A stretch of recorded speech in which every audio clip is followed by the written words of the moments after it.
an alley, I drove by Mason Fritz. Multiple times, in fact, and he seemed just as lost as I was. My first thought was, oh crap, I hope I don't actually have to talk to any students at this concert. After putting that thought out of my mind, due to my multiple failed attempts to parallel park and eventually finishing a 20-point turn into a parking spot, I called Miss Cunningham to say, I'm lost, please help me. She flags me down at the appropriate alleyway, and we go into the Joywave concert. Of course, I tell Cunningham I have a terrible feeling that students would be here, and I plan to do everything in my power to avoid them. And there they were. Matt Corsillo with flowers in his hair as normal, and Mason Fritz, jamming out closer to the stage. Recklessly dancing throughout the entire sold-out show, you would think that this pair has been following Joywave, the creators of the greatest song ever written, who hail from Rochester, New York, which is 4 hours due west from Albany, the capital of New York State, if you didn't know, for as long as they've been around. That's false, my friends. When I asked Mason the next day about, before class, how his Wednesday evening was, I found out that that concert was the first time Mason had ever heard Joywave. But he had rocked out the night before as if they'd been his favorite band all of his life. That evening for me sums up who Mason is. Mason was born to stand out. He lives his life the way he wants to, jamming out to bands I'm sure most of you haven't heard of, and ranting about topics I'm sure a lot of you don't care about. Mason is the epitome of independent. No one can tell him he's not good enough or not cool enough for something. He's an unstoppable force, a reliable friend, and a driven musician. Throughout the past 4 years, I've been honored to work with Mason as our staple bassist in the a cappella group. Musically and personally, he has become a passionate young man who is ready to take on any question the universe throws at him, conspiracy theory or not. Careful of those elixirs out there. It is my great privilege to introduce to you one of the greatest students from the class of 2017, Mason Fritz.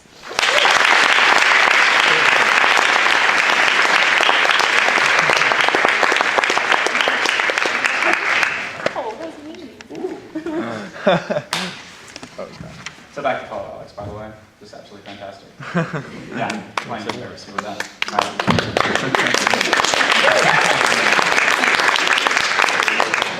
All right, let's do this.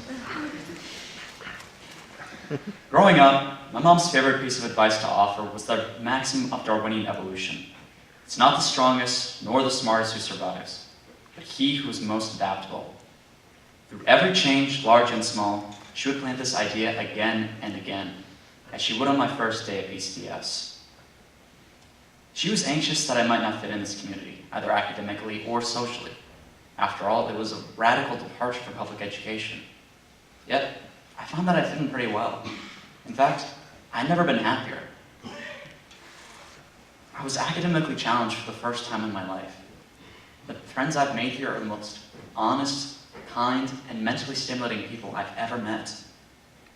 PCDS has given me many things. Strong friendships, a heightened sense of curiosity, a reignited appreciation for life. But far and away, the best thing PCDS has given me is the tools to educate myself.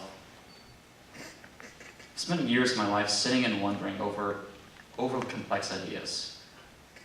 But over the past 3 years, 2 questions in particular have weighed heavy on my mind. How do I find meaning in life, and how can I be happy? 3 years later, with the gifts PCDS has given me, I'm finally ready to start answering those questions. My introduction to living a full life began with Epictetus, an ancient Greek philosopher born in the 1st century AD.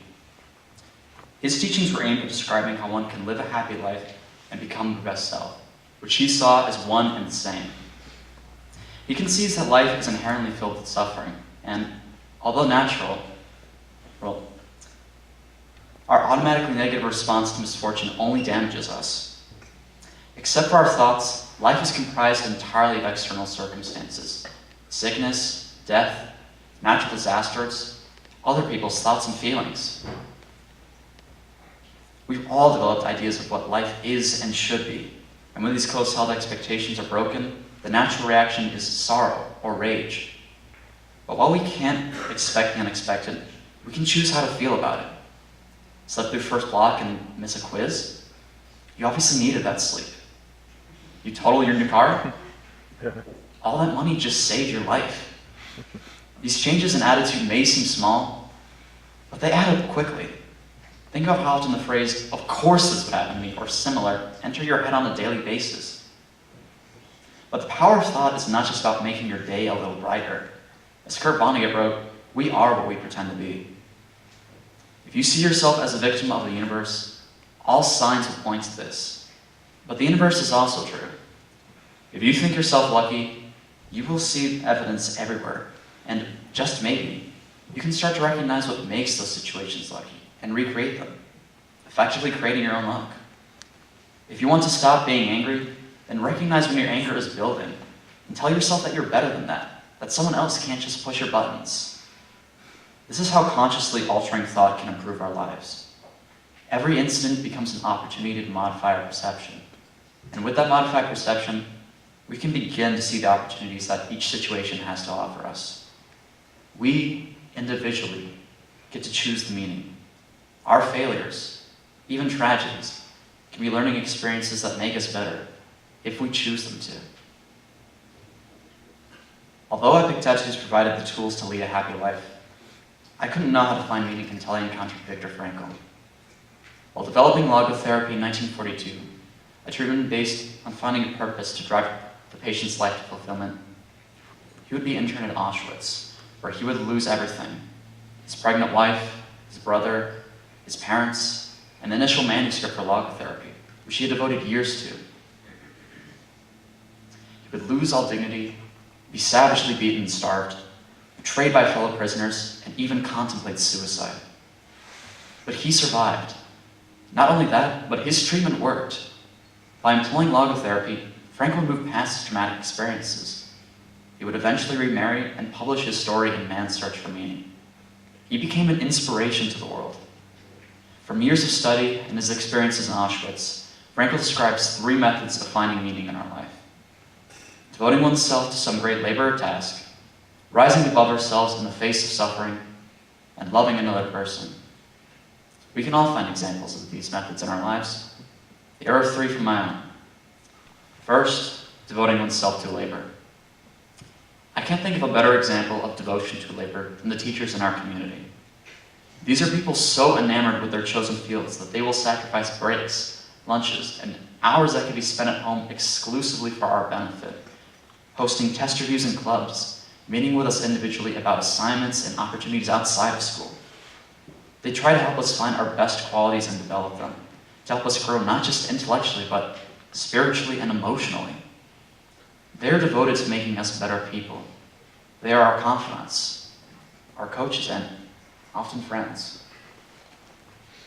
It is a relationship so paramount to human development that our country declares it a God-given right that every child should receive an education.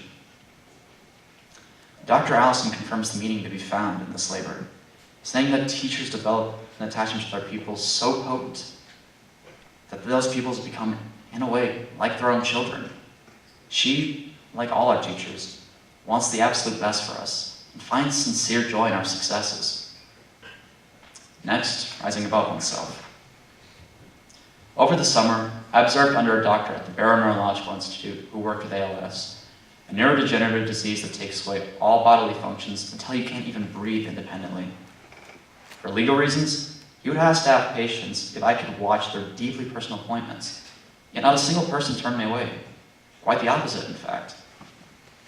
They would deliberately engage with me, all of them far more captivating than the average person. Every single one of them was fighting a slow, losing battle for their bodies and their lives. Yet they were warm and funny and vibrant.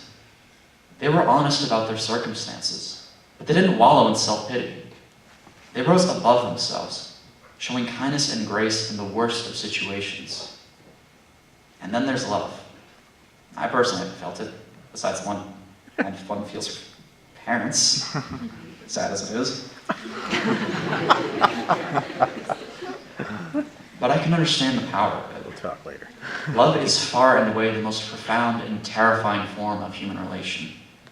Its power is so great that the 2 other forms of finding meaning, devoting oneself to labor and rising above oneself, are constituent aspects of love. Love is a labor in its own right. asking you to rise above yourself, your own conceptions and notions of what it means to be human, to understand the unknowable complexity that is another human being. Frankl beautifully describes how love was his salvation in Auschwitz. For the first time in my life, I saw the truth as it is set into song by so many poets, proclaimed as the final wisdom by so many thinkers. The truth that love is the ultimate and the highest goal to which man can aspire. Then I grasped the meaning of the greatest secret that human poetry and human thought and belief have to impart. The salvation of man is through love and in love. I understood who a man who has nothing in this world may still know bliss, be it only for a brief moment, in the contemplation of his beloved. In a position of utter desolation, when man cannot express himself in positive action, when his only achievement may consist in enduring his sufferings in the right way, an honorable way. In such a position, man can, through loving contemplation of his beloved, achieve fulfillment. For the first time in my life, I was able to understand the meaning of the words, "The angels are lost in perpetual contemplation of an infinite glory." End quote. That same power that drove Frankl was also present in the patients I saw. Each of them had a loved one with them, a person they were both supporting and being supported by. The courage it takes to make yourself that vulnerable to another human being, to have that much trust, is astonishing to me. It's absolutely beautiful, and it's one of the many meanings that I eventually want to drive my life. The ideas I've shared with you are truths that have been espoused again and again, in forms beyond count. But that's the funny thing about great truths. They pop up everywhere, simultaneously ubiquitous and hidden between the lines. Only when explained clearly can we really grasp the magnitude of these observations. Even then, the best lessons in life bear repeating, and often. After 12 years, only now do I realize the power of that Darwinian maxim. Adaptation is not just about survival, it's about gradual improvement. I can adapt my thoughts and the actions that result from them to grow into the person that I want to be. My life is in my hands. My happiness is my choice. The purposes that will drive my life are my choice. I'm finally ready to start taking responsibility. I'm ready to start answering questions. Good night.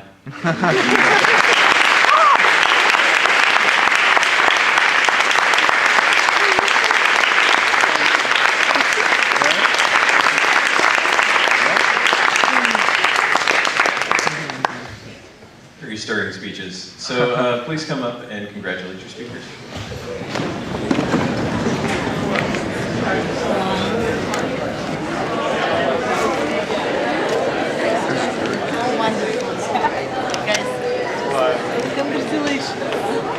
Congratulations. That was great.